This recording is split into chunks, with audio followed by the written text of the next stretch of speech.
Standing by a purpose true, heeding God's command. Honor then the faithful few, all hail to Daniel's band. Dare to be a Daniel, dare to stand alone. Dare to have a purpose firm, dare to make it known.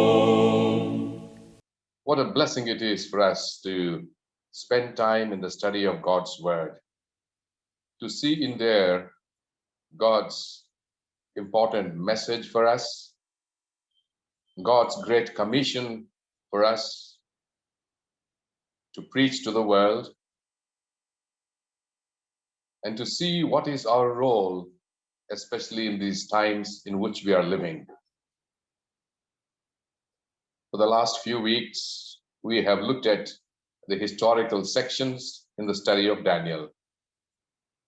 And in understanding these historical portions, we saw the significance of a spiritual context. To see behind the curtains the great scene of a conflict, a battle, a war that is going on between good and evil, between God and Satan. And we saw this in these historical portions of the book of Daniel, how important events, important individuals were called to play their role, and we saw how important decisions, when made in favor of God, saw great results. But those who have failed to make the decision for God saw the consequences. Today, we begin the prophetic section in the book of Daniel. Many times, the book of Daniel is seen to be a book of prophecies. Yes, it is true. But these prophecies, which are God's great message of love that he gives to his people before they even happen, so that God's people will find their role, will find the responsibility and their duty to perform as God's special people.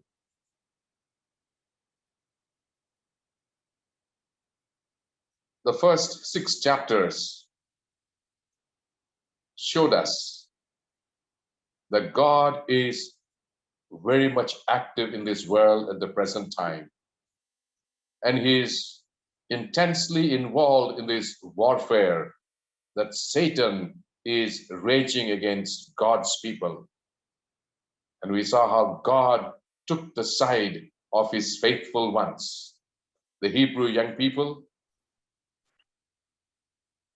Daniel, and their testing times.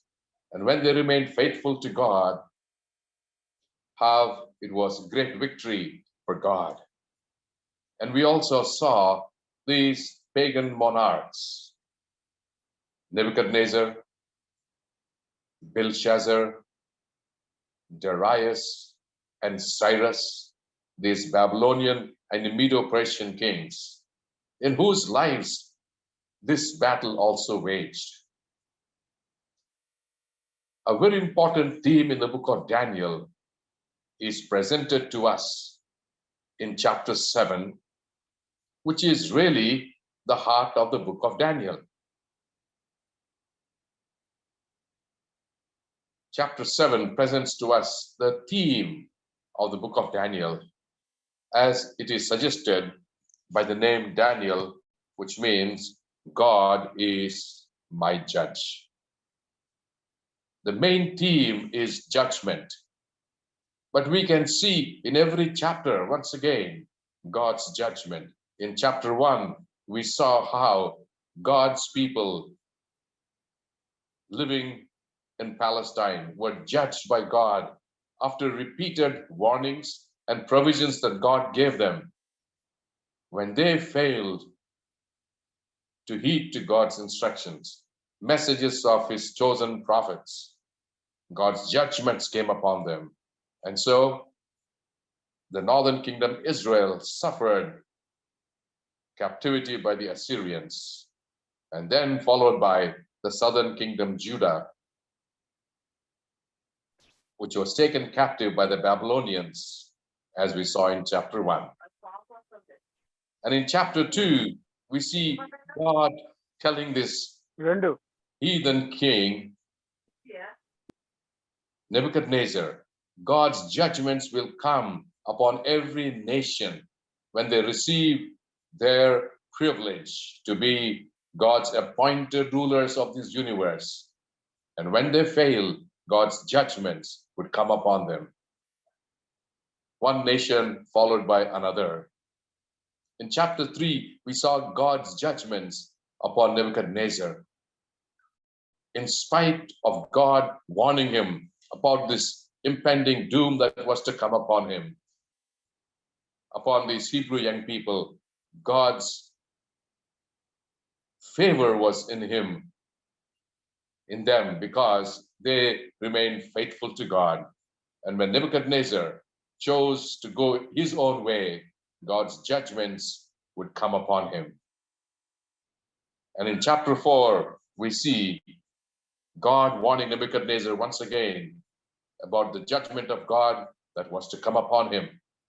How if he would not choose to follow God's ways, truth, honesty, and faithfulness, and humility, he would actually become an animal.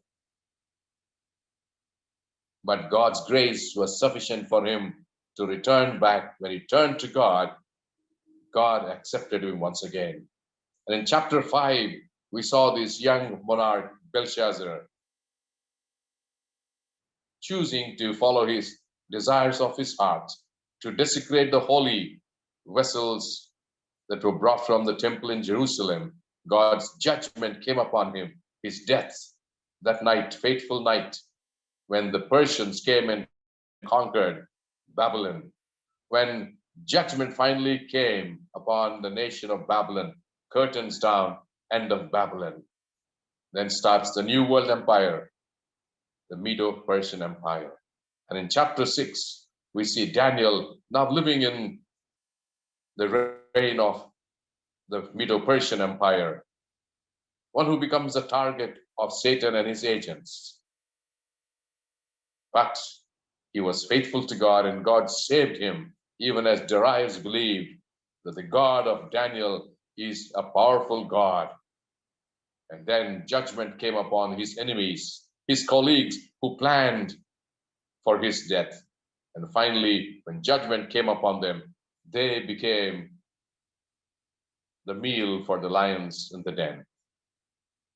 And today we will see in chapter 7 this very important theme of Daniel, the book of Daniel.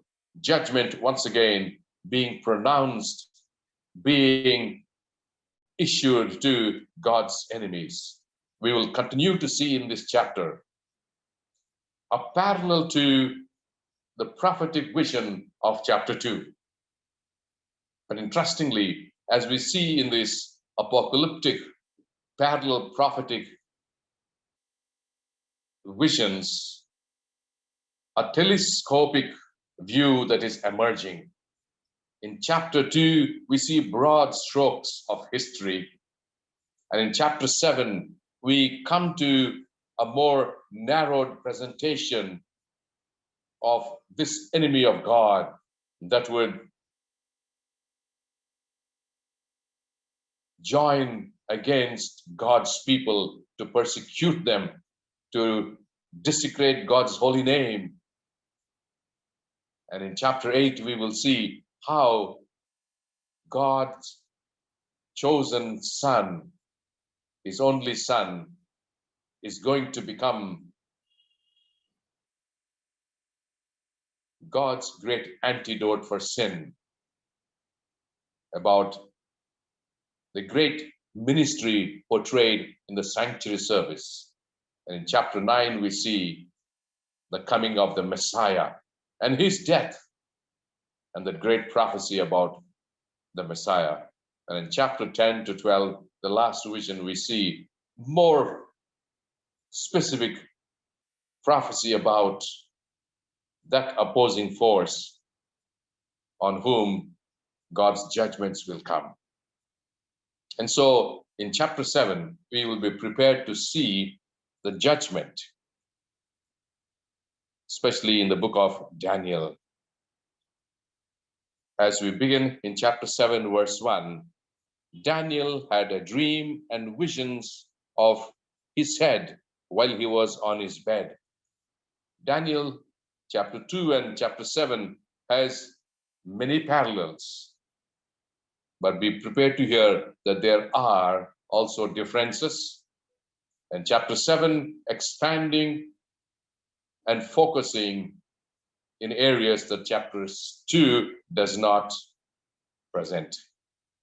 Chapter 2, we see a heathen king receiving prophecies about the history of this world, political nations, their rise and fall. But in chapter 7, we see a different context, but the experience of vision is very similar. It was at the night time, he had dreams and visions. In verse 2, Daniel begins by saying, I saw in my vision by night, and behold, 4 winds of heaven were stirring up the great sea. You could see an emphasis upon the seeing of the vision. And Daniel uses 3 words. He says, I saw, relating to his eyes, vision, in my vision, again seeing, and behold, again calling attention to see. So what Daniel saw, he was triply certain. And what did he see? 4 winds of heaven, which were stirring up the great sea. Well, in chapter 2, Nebuchadnezzar saw a golden image, which was not uncommon to them. The Babylonians were used to worshipping idols made out of sometimes mud or out of wood or out of metal. But here in this chapter, we see a different context. The Daniel sees winds of heaven. You could see that here are elements that are pointing us to more than what is happening on this earth. Remember, we are going to look at not only events on this earth, but it is leading us to events also in heaven. By the use of this word, the winds of heaven. Be watchful to see events now in this chapter are to transpire in heaven. These events on this earth have a relation to the great event that is going to happen in heaven. Let me tell you, the prophetic vision in chapter 7 uses a lot of symbolisms. The historical sections used literal terminology, but here be prepared to see symbolic terms that we need to interpret. Wind in Bible prophecy is symbolic. The sea is symbolic. Here, the Great Sea refers to the Mediterranean Sea. This sea, along its coast, these nations which are involved in this history do transpire. So literally, the Great Sea refers to the Mediterranean Sea, but prophetically, the sea represents people. Wind is strife and commotion and activity. So here we see the people of this world, the nations of this world, now being roused up. And what does he see? Verse 3, and four great beasts which came from the sea, each different from the other. In chapter 2, we see just one image, which is of different metals. Each body part, head of gold, chest and arms of silver, belly and thighs of bronze, legs of iron, feet and toe of iron and clay. They are of one form, metallic. But here we see different beasts which are coming out of the sea. This is quite unnatural.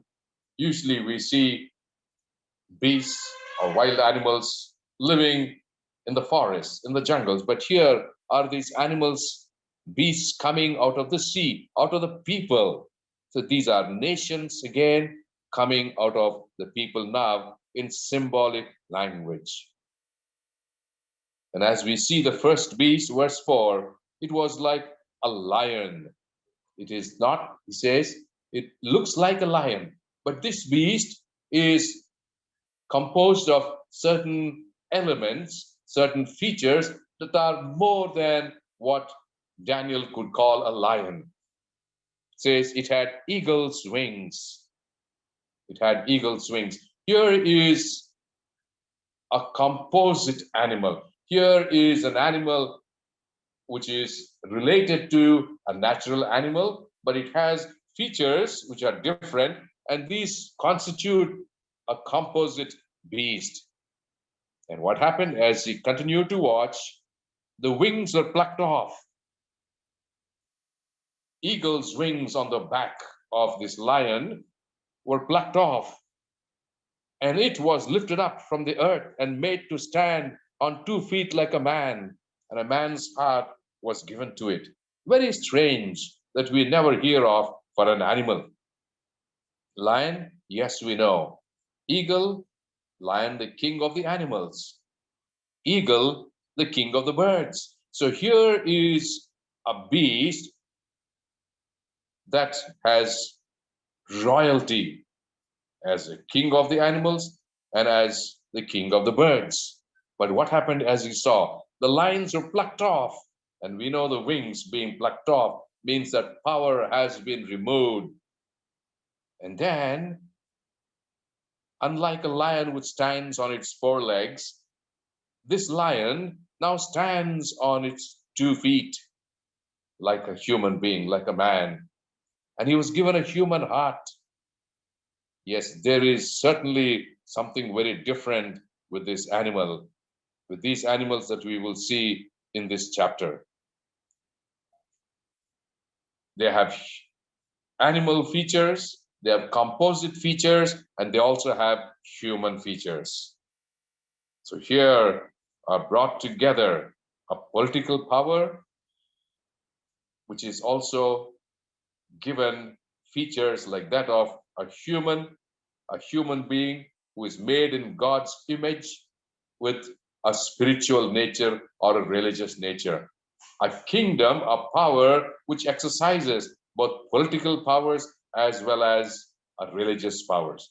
This is what we will see a little later in this chapter, but keep in mind, a beast which represents, as Daniel would tell the king, it represents a nation, but this political nation, kingdom, is given human features, and human beings are definitely different from animals, though biologically a human and an animal may have a lot of similarities.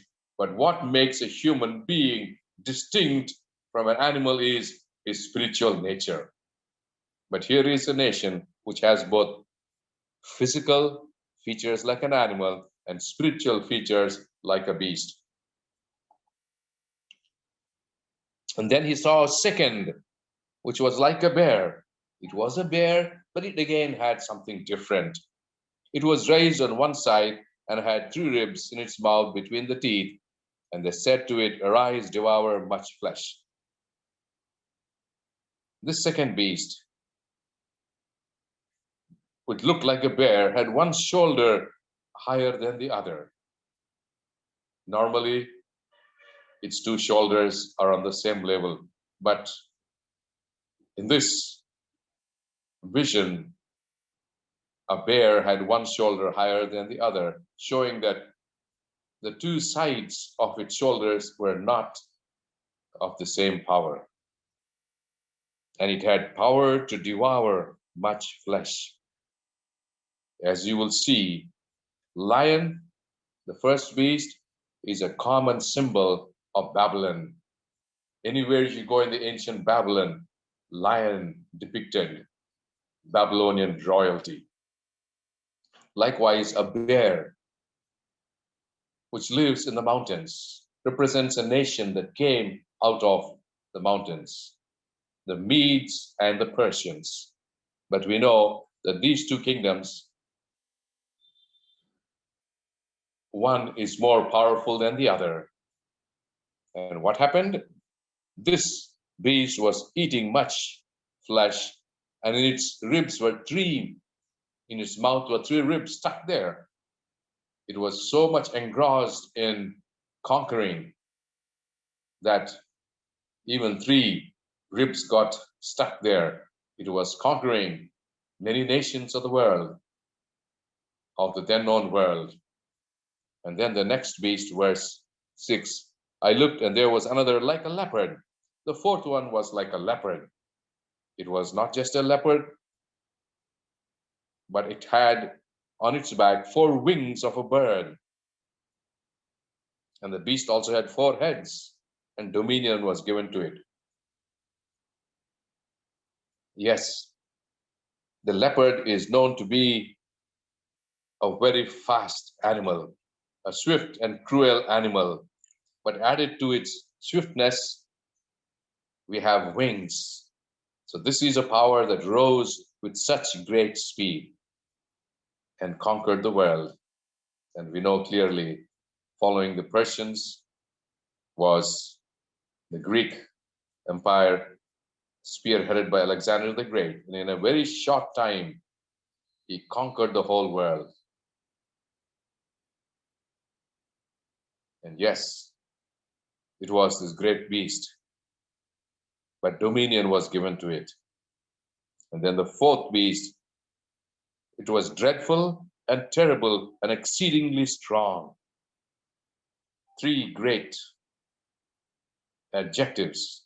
It was dreadful, it was terrible, and exceedingly strong, much different from the other beasts.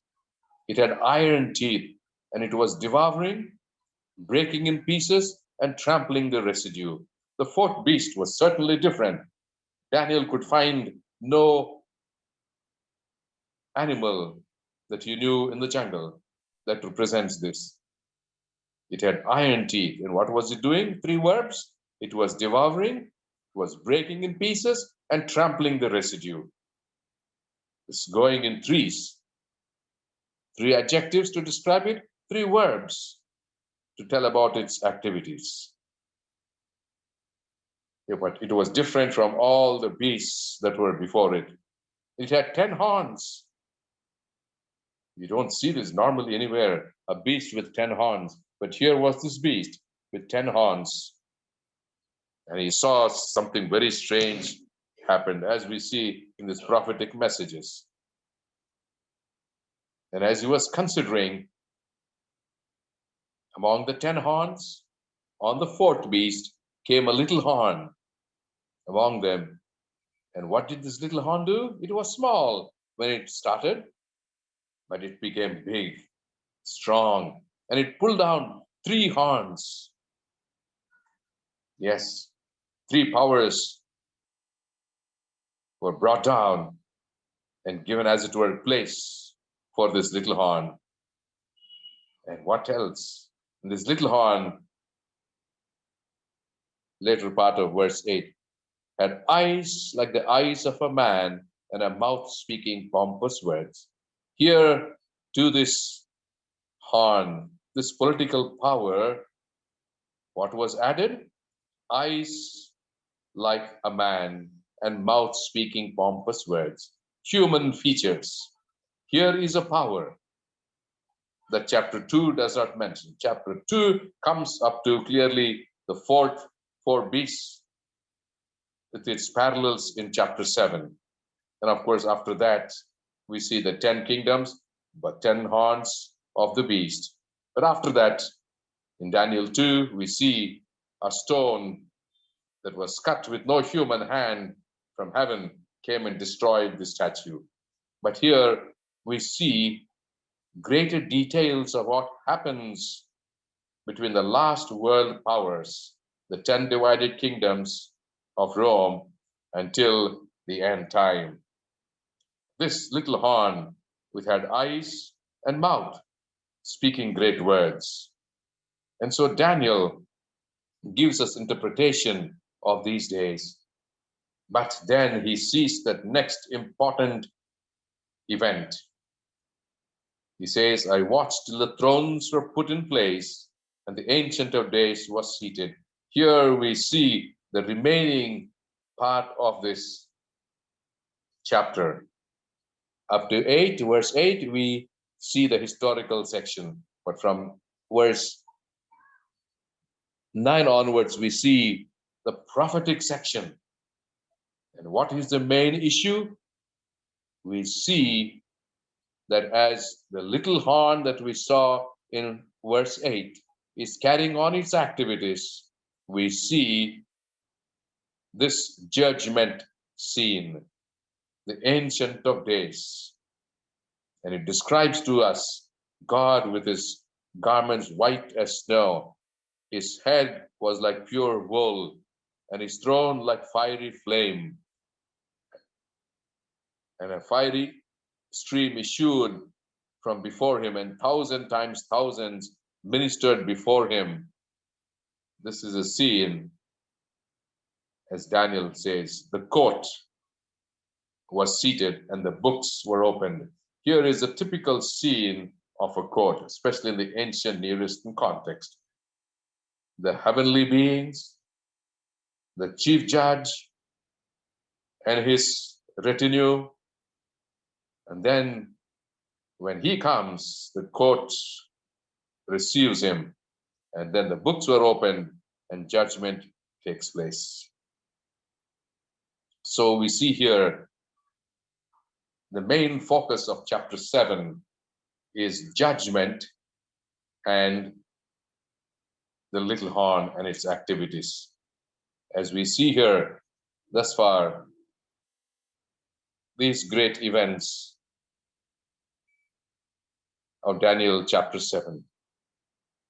This prophetic vision that I just narrated to you from chapter 7, verses 1 to 8, and its interpretation, we see once more the great controversy which is being waged in this world. This vision of conflict brings to us in reality the cosmic scenes that involves especially God's people, the remnant. And they, as God's chosen people, we find their origin as God's covenant people in the Old Testament.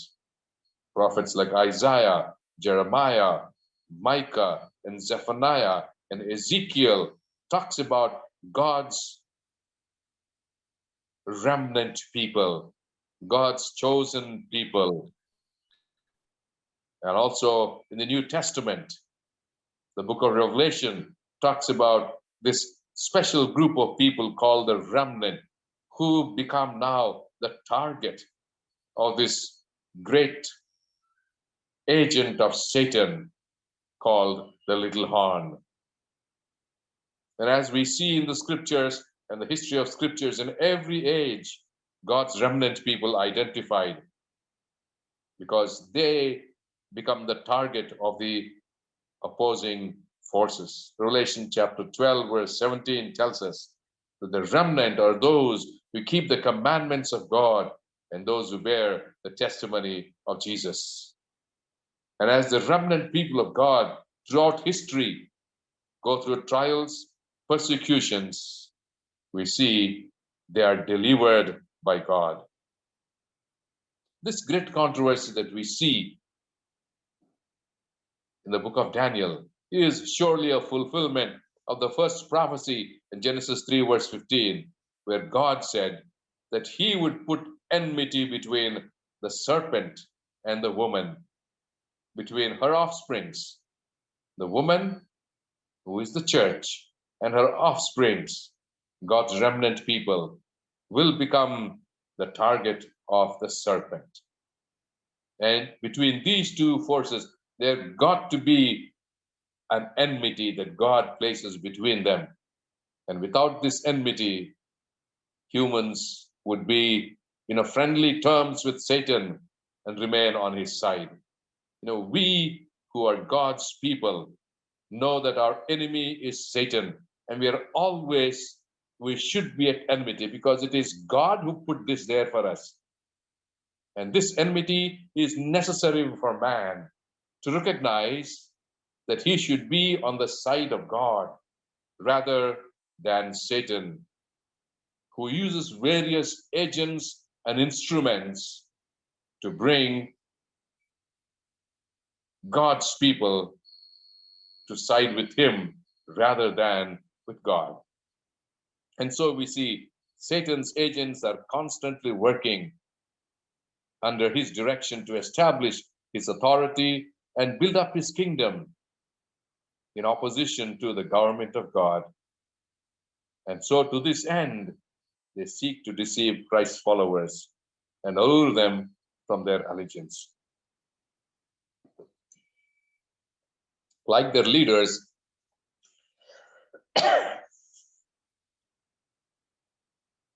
God's people are perverted from the study of the scriptures, from following the scriptures and obeying God. And Satan continues to endeavor to cast reproach upon God and his people by maligning God's people. And so God's Spirit is always watching over God's people so that they would not succumb to the evil one. And this will continue on even till very end of time. So the great controversy that we see in this chapter is a real battle that is going on, so fiercely fought for the allegiance of human beings. And a final culmination of this great battle will result in an end in the eradication of sin when the wicked and Satan are destroyed and finally eradicated from their existence. And so we see in the book of Daniel, satanic agencies targeting God's people in particular. The agent of attack on God's people is the Christian church itself, which has become apostate and having ascended the imperial Roman throne as that persecuting power. Thus, the opposing power to attack God's people is nothing but the apostate Christian church. So the two sides in the great controversy in Daniel 7 is now God's people, as Revelation 12:7 identifies as the remnant of her offsprings, and the enmity between Satan and the woman now focuses on her offsprings, especially in these last days, the remnant of the last days. And this satanic power or agency that we see in Daniel 7 is what is going to bring about this great persecution for God's people. So the great controversy highlighted in chapter 7, we see is between the little horn and God's people. The little horn turned its attention to God and his people. Some of the activities the little horn does, as we have already looked at. The first one, it plucked off 3 horns of the 10 on the 4th beast. A very important point to identify. This power that attacks God's people in these last days is a political power that comes among the 10 divided kingdoms, like the feet and toes of the image of chapter 2, or the 10 horns of the fourth beast in chapter 7. And so this power comes casting down three powers of the European divided nations, gaining power to itself and carrying on its activities against God's people. And in verse 8, we saw that this little horn had eyes like the eyes of a human being and mouth speaking pompous words. The horn is a political power. It had human features, implying that the horn is both political and religious power. It's a religio-political power. If you see in the world today, the major cause of all problems is when politics and religion are merged. Even in the ancient times, like the Egyptians, the Babylonians, and other nations of the world, the king was seen, though political power, also with religious powers. He was seen also as the head of their religion, and they would even accept to be a king. Remember, Darius in chapter 6 was addressed by the colleagues of Daniel and said, "O king, you will be not only king, but God for the next 30 days, and everybody should worship you." He was willing to accept this because it was not uncommon back then for a political king also to assume religious powers. This is what we will see. This persecuting power working against God and his people is a religio-political power. And today, if you see in the world today, there are nations which are run by political pressures and influences upon rulership. And so we have many nations of this world, and even in our own country, religion showing its face in governing the nation. This is not but a prediction or prophecy that we see in the book of Daniel. And a third feature of this we see in verse 20. The little horn was small in the beginning, but it became greater than the other horns. It rose as a religious or ecclesiastical power, but then it assumed political power, which has weakened it, and thus it exercised supremacy over the church and state. And this power is identified or termed as papacy, a religio-political power, by most church historians. And the fourth feature, verse 21, I was watching, and the same horn was making war against the saints. The saints are God's remnant people. What was this little horn doing? It was making war against the saints and prevailing against them. Yes, it was able to prevail over the saints, putting them to death. Many of God's people who are faithful to him became subjects to the attack of the little horn, this religio-political power. Many of them died as martyrs.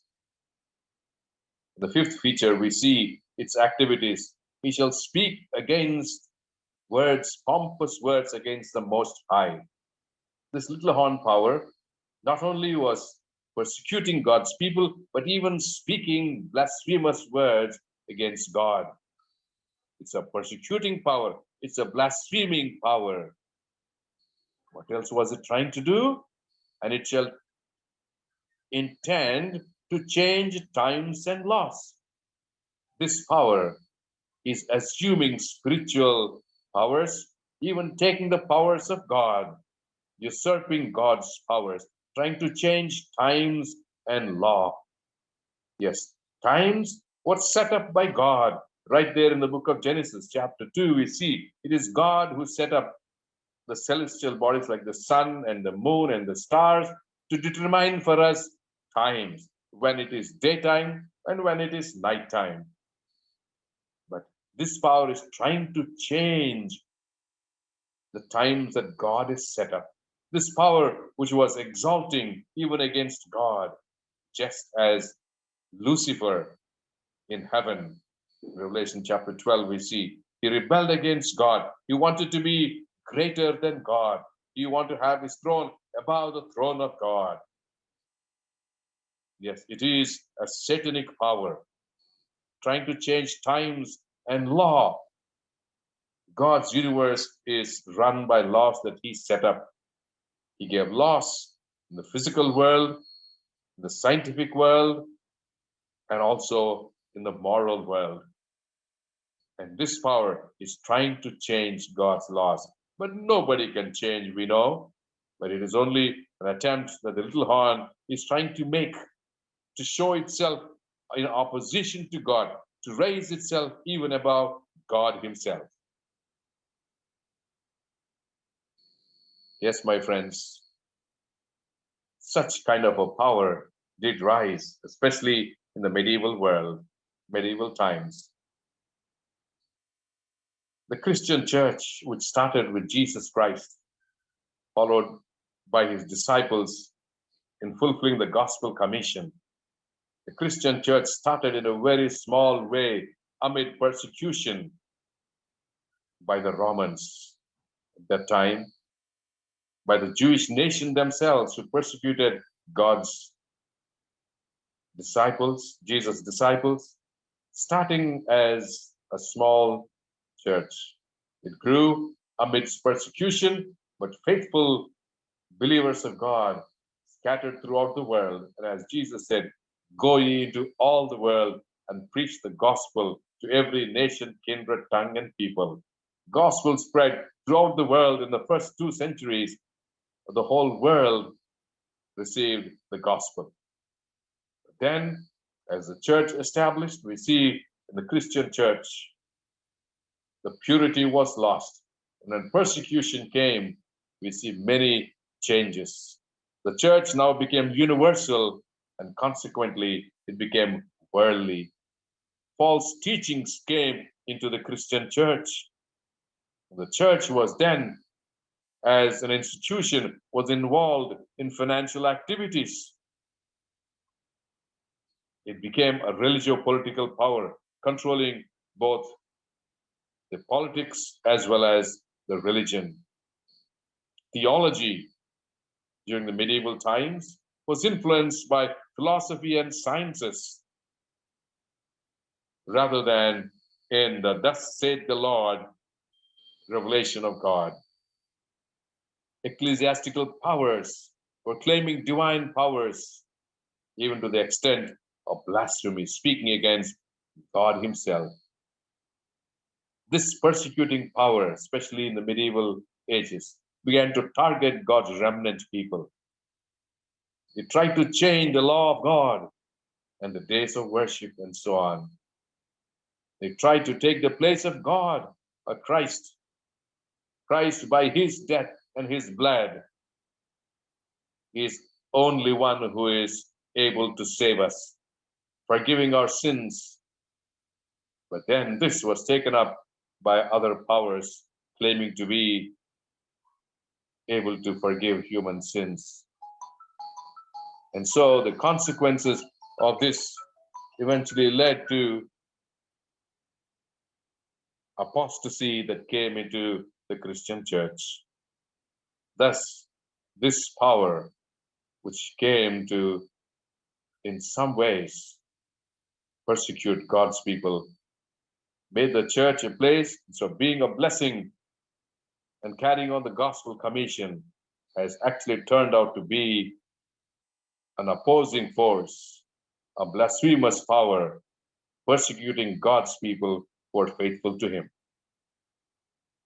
This chapter, with its emphasis on judgment, we see very clearly in the 3 different scenes of judgment that, and as this little horn is carrying on these various activities, God's judgment is given. And in verse 8, we saw the little horn carrying on its activities. And verse 9 onwards, the court sat in judgment. And the books were opened. And then in verse 13, the Son of Man comes to the Ancient of Days, who is God himself. And Christ now joins with his Father in judging the world, and especially judging the little horn and the activities that it's carrying on against God's people. And we see the result of these three judgment scenes in verse 18, verse 22, and verse 27. Since we don't have time, I will not take time to read all this, but it clearly says, the saints receive the kingdom of God and take possession of it forever. Christ is the one who receives the kingdom, and the kingdom he gives to his saints. In verse 22, judgment is given in favor of the saints. The good news of Daniel chapter 7 is not that God's people are persecuted by this force. We know that God's people it has been predicted that will have to face persecutions by this little horn power. But judgment is given in favor of the saints. God's people will receive judgment in their favor. Yes, my friends, there is great assurance in the book of Daniel chapter 7 that God and his judgments are to come upon the enemies of God's people, and God will give judgment in favor of his people. God never leaves his people to suffer. He will take their side, he will fight their battles, and by his own wonderful working of salvation, be able to save his saints. Yes, my friends, judgment is good news for us as God's people. We have nothing to fear because God is going to be on our side. But in this great controversy, the question that you should seriously consider this evening is, are you on the side of God? Have you made your decision to belong to God, to accept the sacrifice of his son, Jesus Christ, and to be ready to receive the kingdom that Jesus is going to achieve for us? We'll end our study with this and open up for some questions and so on that you may have this evening.